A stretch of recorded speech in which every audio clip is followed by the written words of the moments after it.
함께 말씀 보겠습니다. 하나님 주시는 말씀 출애굽기 26장 1절로부터 14절까지의 말씀입니다.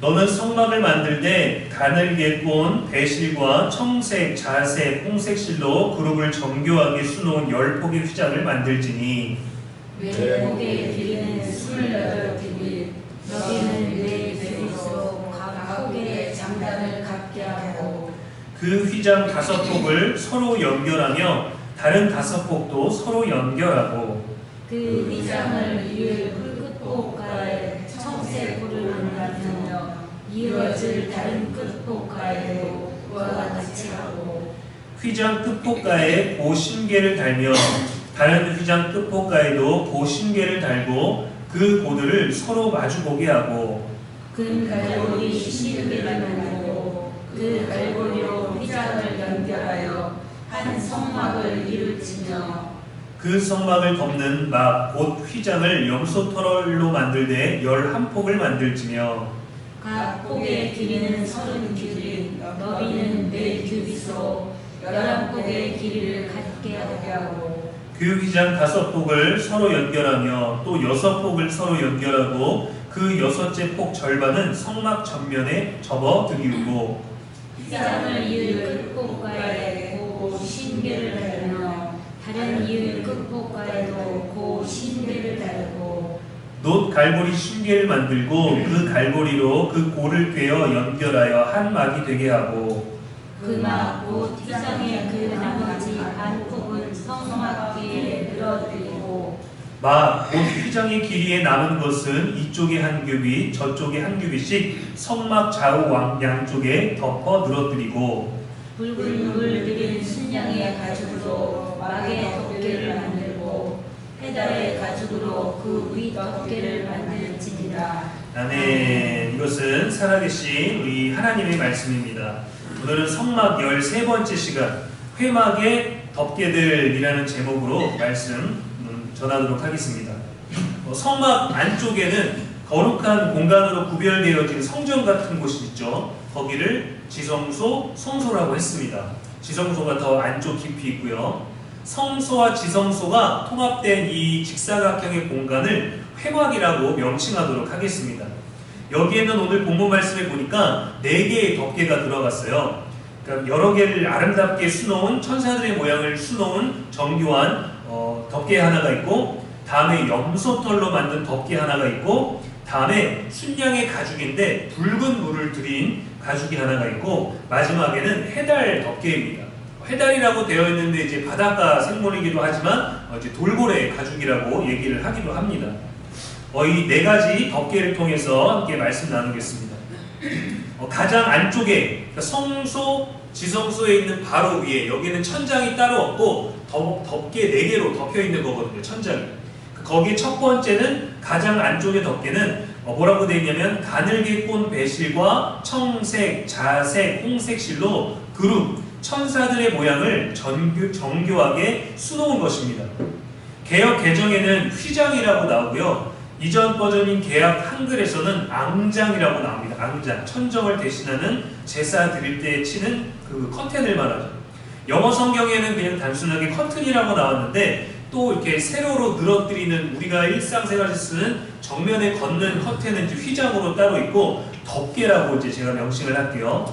이 덮개는 2m 폭을 가진 쪽 앙장을 5개씩 겹칩니다. 길쭉하게 되어 있는 걸 5개씩을 겹쳐서 한 뭉텅이를 만들고 또 5개 길쭉한 폭을 5개씩 겹쳐서 또 한 폭을 만들어서 5개를 이제 붙이는 거예요. 하나로 10폭을 만드는 게 아니라 5개씩 하고 가운데에다가 구멍을 내서 50개, 고리를 50개, 연결하는 골을 50개 만들어서 그것을 연결을 합니다.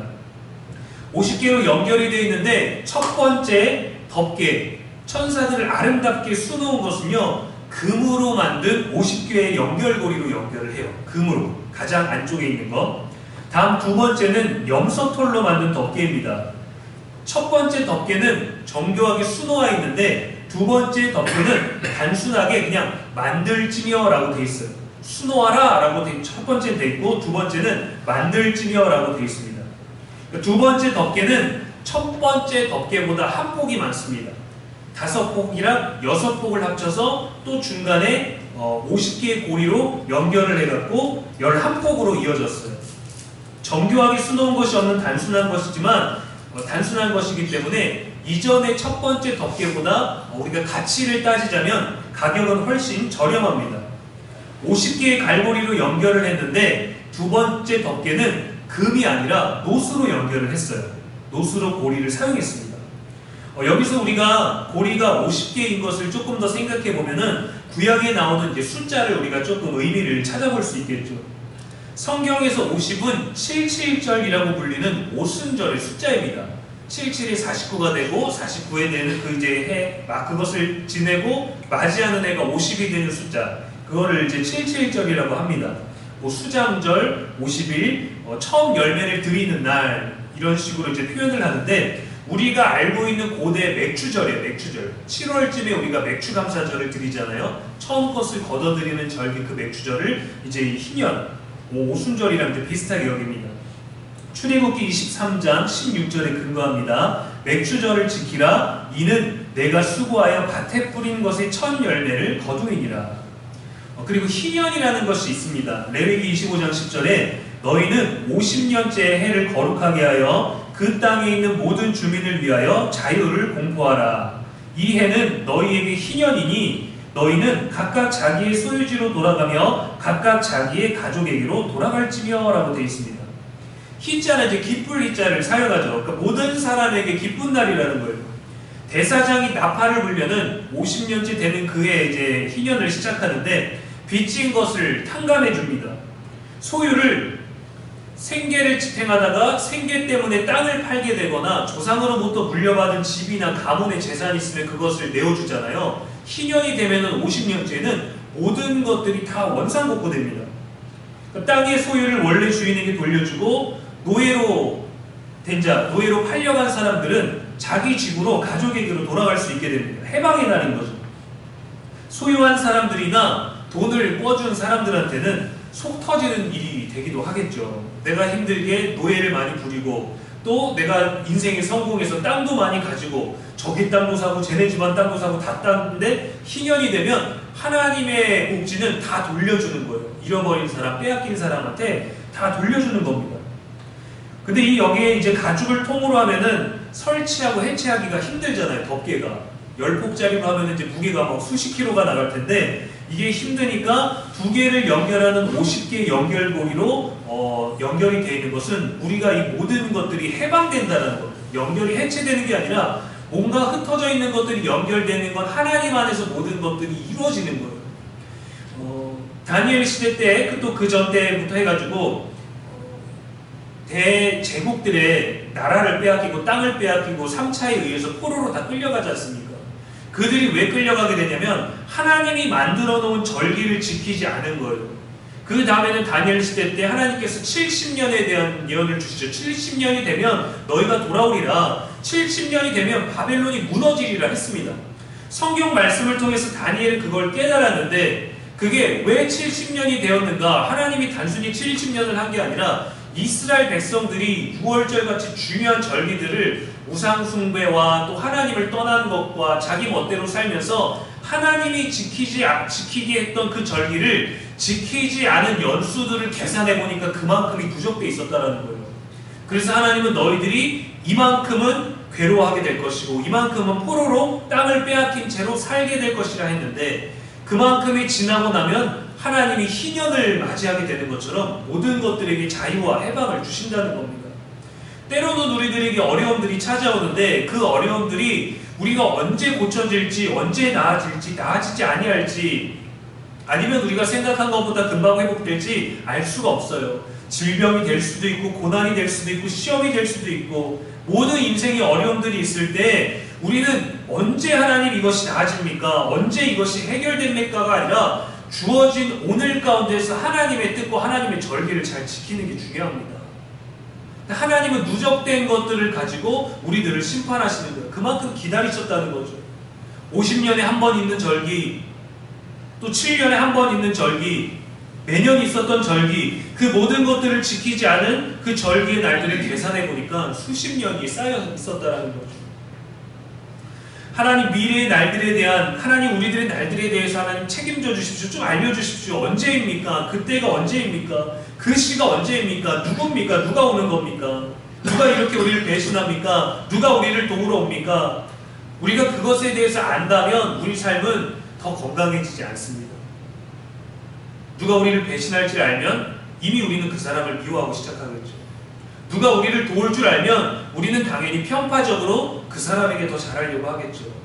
그러나 우리는 그 모든 것들을 알 수 없기 때문에 우리가 신뢰했던 사람이 때론 우리를 배신하기도 하고, 우리가 믿지 않고 싫어했던, 시기했던 사람이 우리 진지한 도움이 되기도 하는 것이죠. 그래서 하나님은 모든 사람을 사랑하게끔 우리들에게 삶의 기회들을 주시는 거예요. 그래서 우리들의 이기적이고 연약한 마음을 덮어주시는 겁니다. 덮어주시고 우리들의 조잡하고 흩어져 있고 떨어져 있는 마음들을 연결시켜 주시는 거예요. 그것이 참된 자유고 참된 해방이 되고 참된 기쁨이 되는 것이기 때문입니다. 하나님의 은혜의 날이 선포되는 거죠. 은혜가 이루어지고 우리를 그 모든 구원의 은혜로 덮개로 덮어주시는 겁니다. 누가복음 1장 35절에 천사가 대답하여 이르되 성령이 내게 임하시고 지극히 높으시니 능력이 나를 덮으시리니 이러므로 나실 바 거룩한 이는 하나님의 아들이라 일컬어지리라. 성경의 모든 것은 오직 예수 그리스도로 완성되죠. 완성되고 하나님은 그 은혜와 사랑으로 우리를 덮으시는 겁니다. 세 번째 덮개입니다. 세 번째 덮개는 붉은 물 들인 순양의 가죽이에요. 첫 번째와 두 번째 덮개는 설명이 좀 있습니다. 어떤 실로 어떤 자수를 넣고 어떤 사이즈와 어떤 크기로 만들어서 몇 개를 연결하고 고리를 몇 개를 넣어서 그것을 하나로 만들어서 한 겹이 두 겹이 사이를 놓고 떨어뜨려라 라고 자세하게 설명을 해줬는데, 여기에 세 번째 덮개는 가죽으로 덮개를 만들지니라고 한 절에 아주 14절에 간단하게 나와 있습니다. 순양의 가죽 덮개와 네 번째 해달 가죽은 이렇게 두 개는 아주 무성의하게 자세한 설명이 없는데, 순양 가죽과 해달 가죽의 덮개 중에 여러분 뭐가 더 비쌀까요? 바닷가에 사는 동물의 가죽과 땅에 가까이 있는 것 중에서 뭐가 더 비쌀 것 같습니까? 바다에 있는 게 비쌉니다. 왜냐하면 지금 광야죠. 광야 안에서 홍해를 나간다거나 지금 이들에게는 순양은 늘 제사를 상번제, 아침 저녁으로 매일 제사를 드리는 그 희생제물이기 때문에 양은 늘 가까이에 있어요. 그들은 목축업을 했죠. 근데 해달 가죽은 바닷가에 가야만, 큰 물가에 가야만 구할 수 있는 것입니다. 근데 성전을 잘 보면, 성막을 잘 보면 귀한 것일수록 안쪽에 있고 귀하지 않은 것일수록 바깥에 있는데 왜 해달 가죽이 바깥에 있고 순양의 가죽이 안쪽에 있을까요? 바로 여기 보면은 붉은 물 들인 순양의 가죽이라고 되어 있습니다. 순양의 가죽은 매우 흔한 것이지만 홍색 염료로 물들였기 때문에 가격이 많이 비쌉니다. 성경에서 이 색깔, 자색과 이 홍색은 귀족이나 왕이 사용하는 색이죠. 우리가 호텔이나 귀한 어떤 레드카펫이라고 하지 않습니까? 그런데 가보면 그 붉은 물 들인 그 카펫들은 뒤에서 모두가 주인공이 되기도 하고, 또 어떤 오케스트라가 엄청나게 하는 어떤 무대나 아니면 귀한 궁전 같은 데 들어가면 대부분은 다, 요즘에는 테마가 바뀌긴 했지만 옛날처럼 다 이렇게 휘장 같은 걸 넣어서 문양을 넣어갖고 홍색, 자색 쪽으로 많이 이렇게 인테리어를 했었죠. 네 번째 덮개는 해달 가죽입니다. 이 가죽은 방금 전에 말씀드린 순양의 가죽과 똑같이 크기와 개수와 덮는 방법이 전혀 명시되어 있지 않아요. 일단 정교하게 수놓은 첫 번째 덮개와 염소털로 만든 덮개는 회막을 모두 덮었습니다. 전부를 다 덮었어요. 세 번째, 네 번째 덮개는 정확하게 알 수는 없지만 유대인들, 이스라엘의 랍비들의 견해에 따르면 순양 물들인 가죽이 앞에 두 개 있는 덮개를 성막과 함께 전체를 다 덮었다라고 되어 있습니다. 그리고 마지막 해달 가죽은 반만 덮었다라고 되어 있어요.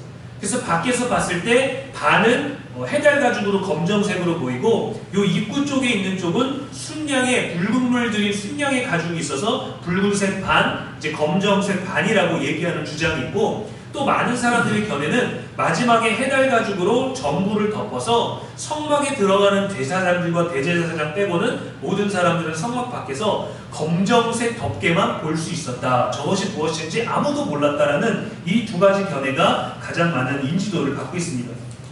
제가 원래 오늘 그림 자료들 몇 개를 인쇄를 해갖고 왔는데 못 챙겨왔거든요. 그래서 제가 지금 여러분 우리 교회 톡방으로 제가 이미지를 하나 보내드릴게요. 요거를 함께 보시면 되겠습니다. 지금 받으셨나요?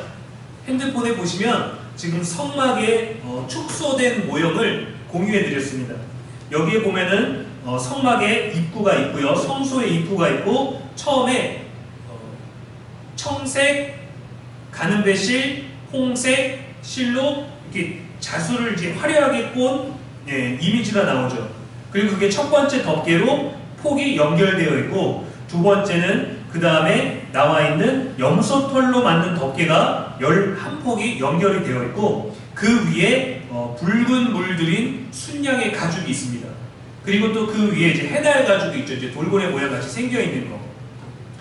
지금은 이제 이런 모양으로 생겼습니다라고 해서 네 겹으로 만들어졌는데 원래 우리가 바깥으로 봤을 때는 첫 번째, 두 번째 덮개는 다 덮여 있고 세 번째 덮개도 빨간색은 다 덮여 있고 이제 우리가 정확하게 알 수 없는 것은 성경에서 말해주는 것 때문에 추측으로 하는 거지만 붉은 물들인 순양의 가죽이 반이 있고 다음에 해달 가죽이 반이 있거나 아니면 검정색 해달 가죽으로 전부를 덮었다라는 것이 우리가 알 수 있는 것입니다. 거룩한 공간에 들어가는 사람만이 정교하게 수놓인 첫 번째 덮개를 볼 수 있어요. 이 첫 번째 덮개는 아무나 볼 수가 없습니다. 바깥에서 제사를 드리시는 이스라엘 백성들은 바깥에 있는 검은 해달 가죽만 보고 제사장과 딱 1년에 한 번만 들어가는 대제사장만이 성소와 지성소 안에 있는 정교하게 수놓인 그 덮개를 볼 수 있는 거예요. 특권이었습니다.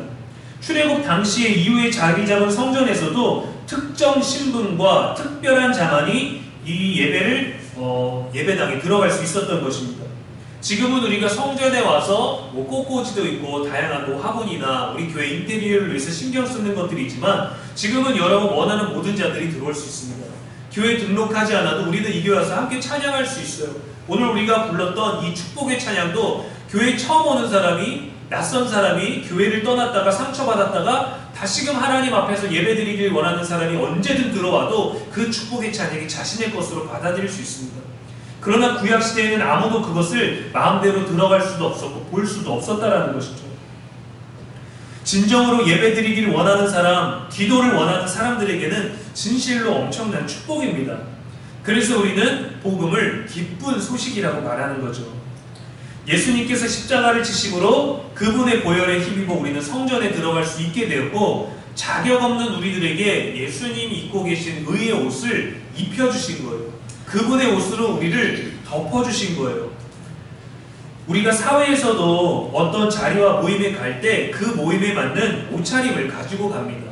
운동을 할 때는 운동복에, 또 결혼식을 갈 때 또 단정하게 입고 가고, 장례식에 갈 때 또 엄숙하게 입고 가고, 중요한 회의와 모임이 있을 때에도 최대한 단정하게 그 모임에 방해되지 않고 그 모임의 자격에 합당한 옷들을 우리가 입고 갑니다. 격식의 맛에 맞게 옷을 입고 가죠. 하나님 나라에도 격식에 맞는 옷이 필요합니다. 그런데 우리가 가지고 있는 우리의 과거, 우리의 인격, 우리의 죄성으로는요, 우리가 입고 있는 인간의 옷으로는요 들어갈 수가 없어요. 사람과 사람 사이에 그나마 내가 입고 있는 옷이 다른 사람들이 인정해준다면 비슷한 사람끼리 그 옷을 초청해주고 초청받을 수 있고 함께 어울리려고 하겠죠. 때로는 입는 옷 때문에 우리가 평가를 받기도 합니다. 여러분, 제가 고등학교 2학년 때 인기가 많았을까요? 아니면 인기가 많았을까요? 어떻게 생각하십니까? 제가 참 신기하게 대단한 사람은 아니었는데 고등학교 때 인기가 많았어요. 그래서 인기가 얼마나 많았냐면 그냥 저는 아무것도 아닌 평범한 사람이었을 뿐인데 겁도 많고 공부도 못하는 평범한 사람이었는데 저보다 이름이 빠른 남자가 없었어요. 그래서 반에 한 50명 정도가 있었는데 고등학교 2학년 때 가나다 순으로 이름이 빠르니까 임시반장이 됐습니다. 근데 이게 다른 친구들한테는 뭔가 대단한 것처럼 돼 있는 거예요. 왜냐면요, 여러분, 제가 그때 막 다른 반에서도 와갖고 야 네가 김병기냐 하면서 이런 얘기들이 있었어요. 사람들이 소문을 좋게 내줘서. 근데 그렇게 중학교 때부터 그러한 주변 사람들 또 선생님으로부터 모범생, 잘 나가는 아이, 부잣집 이런 대우를 받았던 이유가 뭐냐고 생각을 해보니까 저희 아버지가 매일 새벽마다 제 셔츠랑 그 교복을 다려주셨어요. 다른 사람들은 교복을 일주일 입죠. 제가 중학교를 남자 중학교를 나왔는데 쉬는 시간마다 창고에서 맨날 싸웠다 그랬잖아요. 거기에 휘말려갖고 의자 던지고 그랬다고. 근데 남학생들이 놀다 보니까 학교 끝나고 뭐 쉬는 시간 되면 공들고 운동장 막 놀고 오면은 여기 주름 셔츠 주름하고 이런데 뭐 먼지가 아주 대단합니다. 지금은 뭐 우레탄으로 되어 있는 뭐 운동장, 뭐 인공잔디로 되어 있고 뭐 부곡중학교도 인공잔디로 되어 있지만 여러분 저희 때에는 다 돌밭처럼 되어 있는 흙운동장이라 남자들 한 100명 뛰어나오고 공 10개 넣고 와 몰려다니면 먼지 막 뒤집어 쓰잖아요. 근데 그렇게 되고 친구들은 그 옷을 입고 다음날 그대로 또 입고 와요. 근데 저는 셔츠를 절대 이틀 이상 입지를 않습니다.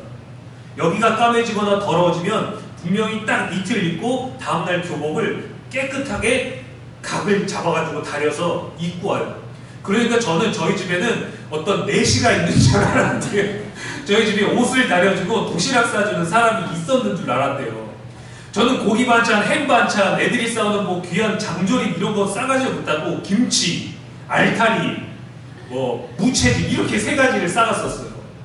뭐 어머니가 몸이 불편해서 아버지가 밥을 싸주시니까. 근데 이 알타리를 그냥 해주는 게 아니라 알타리 하나가 있으면 이걸 사선으로 잘라주셨습니다. 그리고 이거를 물에 살짝 헹궈서 주셨어요. 그러면 양념이 지저분하게 빨갛게 있는 게 아니라 굉장히 깔끔하고 정교해서 뚜껑을 열면 뚜껑에 이게 묻어있질 않아요. 그러니까 야 이거 뭐야 신기해 갖고 왔는데 깍두기야 그러면 놀래요. 아니 뭘 깍두기를 이렇게 예쁘게 잘라 갖고 와갖고 난 햄인 줄 알았다고, 외국 반찬인 줄 알았다고. 저는 그때 스팸을 한 번도 먹어본 적이 없거든요. 왜 우리 집은 스팸이 없을까? 지금은 명절 되면 제일 많이 들어오는 게 스팸인데. 근데 그렇게 도시락 반찬 하나를 깨끗하게 잘라주고 그리고 옷 자체를 더러워지지 않게 아버지가 해줄 수 있는 것이 그것이었다고 생각했는지 모르겠지만 제가 학교 갈 때 그 입는 옷이 늘 반듯하니까 이 친구는 다르다라고 생각을 해줬던 거죠. 성적은 늘 엉망이고 알고 보면 이 친구 집에 가면 늘 반지 하나 이렇게 고개 숙이고 들어가야 되는데 제가 입고 있는 옷은 늘 저를 엄청난 사람으로 만들어줬던 거예요. 근데 제가 그렇게 입었나요? 저는 그때 몰랐어요. 아버지가 그렇게 새벽기도 다녀와서 새벽마다 그것을 다리시는지 몰랐어요.